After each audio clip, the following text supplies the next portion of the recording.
రవీంద్ర గారి కౌంటర్ అయిపోయింది మిత్రమా ముందు నేను పార్టీ వారికి ఒక గొప్ప చర్చకు అవకాశం ఇచ్చిండ్రు.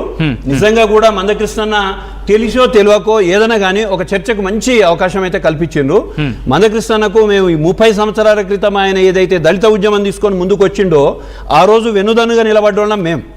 ఆ తర్వాత నిన్నటికి నిన్న ఎస్సీ వర్గీకరణ ఏదైతే చేసుకొని దానికి కంపల్సరీ అని ఏ ప్రెస్ క్లబ్లో పెట్టిండ్రో దానికి ముందు నిలబడి నేను వచ్చి సంఘీభావం తెలిపిన వ్యక్తిని నేను ఇప్పుడు మాట్లాడుతున్నది ఏంది అంటే బ్రాహ్మణులను టార్గెట్ చేయాల్సిన అవసరం ఇప్పుడు ఎందుకు వచ్చింది? ఎందుకంటే ఇప్పటి వరకు మందకృష్ణన్ ఎప్పుడు కూడా లైన్ దాటిపోలే. ఒక గొప్ప అసలు అతి గొప్ప వ్యక్తి అండి ఆయన. ఎందుకు లైన్ దాటిండు దాని వెనక హిడెన్ ఎజెండా అయింది మాకు క్లియర్ గా తెలవాలి. రెండోది ఇప్పుడు శ్యామ్ మిత్రుడు మాట్లాడుతూ చేసిన చిన్న తప్పేంది అంటే అక్కడ పూర్తిగా అక్కడ సారాంశం అక్కడ ప్రెస్ క్లబ్ లో జరిగింది వినకుండా 100% మేమేదో టార్గెట్ చేసి మాట్లాడినామని చెప్పి హేళన చేసిన అది తప్పు. విన్లేశాం వింటే నువ్వు హేళన చేసినని అనడానికి అవకాశమే లేదు. రెండోది ఎంత నిండుగా కనిపిస్తుంటో తెలుసా నువ్వు?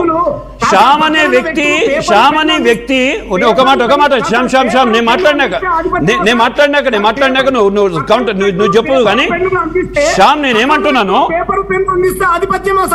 లే ఆధిపత్యం అనకు శ్యామ్. అది మనం అంతా కలిసిపోతున్న వ్యవస్థలో ఇప్పుడు ఎవడో కావాలని పుట్టెడు తేనెలో ఒక చిన్న నీటి చుక్క వేసినట్టు ఏదో ప్రయత్నం చేస్తున్నారు. నువ్వు చాలా నిండుగా ఆ నుదుటిన బొట్టు పెట్టుకొని అద్భుతంగా హిందూ దళితునిగా ఉన్నందుకు సంతోషపడుతున్నా నేను సంతోషపడే వ్యక్తులం మేము.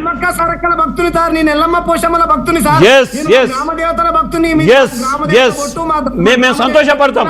రెండోది కానీ ఈ 3-4 రోజులుగా శ్యామ్ జరిగింది ఏంటంటే మందకృష్ణన్న బీజేపీకి అనుకూలంగా ఉండనో లేకపోతే పద్మశ్రీ తీసుకున్నాడు అని చెప్పేసి అక్కస్తోటో దళితులకు దూరం చేసే కార్యక్రమం మాత్రం స్పష్టంగా చేపట్టిండ్రు. ఎందుకు అంటే ఈ ఉన్నది నువ్వు చూడు మేము అబ్జర్వ్ చేసింది అదే. దీని వెనుక మరి క్రిస్టియన్ మైనారిటీస్ది ఏమన్నా ఉంటుందో ఏమో అని చెప్పి ఒక ఆలోచన ఉంటుంది మాకు కూడా. ఎందుకంటే ఆ వ్యక్తిని మేము దళితుడిగా చూడలే. మేము మందకృష్ణన్నను మా వ్యక్తిగా చూసుకున్నామో ఆ వ్యక్తిని అంత ముందుకు తీసుకుపోతున్నాం. అట్లాంటి వ్యక్తి మేము ఎన్నుదన్నగా ఉంటే ఆయన దూరం చేసేటందుకు చేస్తున్న పని అని మేమంటున్నాం. శ్రీకృష్ణ గారు గొప్ప సంఘ సంస్కర్తలు బ్రాహ్మణులని మేము కూడా